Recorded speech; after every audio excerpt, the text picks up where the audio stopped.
ओम शांति। ज्ञान इंजेक्शन, इनको अंजन भी कहते हैं।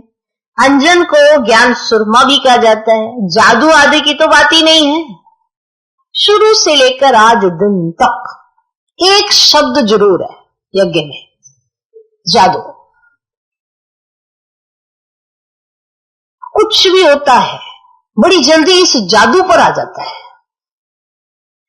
हमें एक बात समझ नहीं आती, ये जादू वाले ज्यादा ताकतवर है या बाप?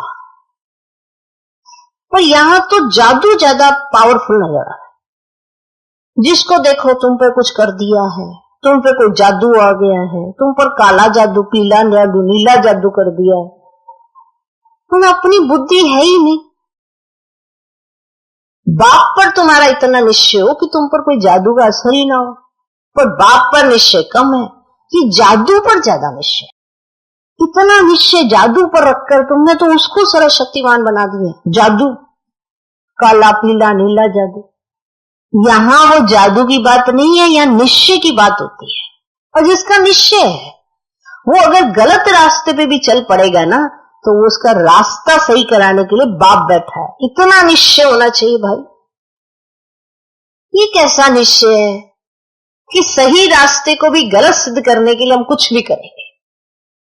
जादू लगा देंगे, जादू कह देंगे, यहाँ जादू होता है, बहनों ने आंखों में काजल डाल रखा है तो जादू है, तो ये जादू है। ये ऐसा जादू करते हैं कि घर को पिटा देते हैं, ऐसा हो जाता है, वैसा हो जाता है। कोई कहीं का रहता नहीं है, तो कोई किसका रहता है? वो किसका रहता है? अब इतने समय से कई कहते हैं कि हमारे पर जादू हो रखा था, तो इतने समय तुमने बाबा को तो याद ही नहीं किया होगा, भूतों को याद किया होगा। और तुम्हारे अंदर से भूत तो गए ही नहीं होंगे, 5 भूत तो तुम पर हावी होंगे। क्यों? क्योंकि तुमने तो बाप को याद ही नहीं किया। बाप पर निश्चय की कमी के कारण जादू को ज्यादा अहमियत देते हैं। और जिसका बाप पर निश्चय है उसे दुनिया में कोई भी जादू कोई मतलब नहीं रखता, न ही उसे हिला सकता है। भले उसके सामने परीक्षाएं कहीं आती हैं, ऐसी बात नहीं है कि नहीं आती है, लेकिन यहां कोई जादू नहीं है।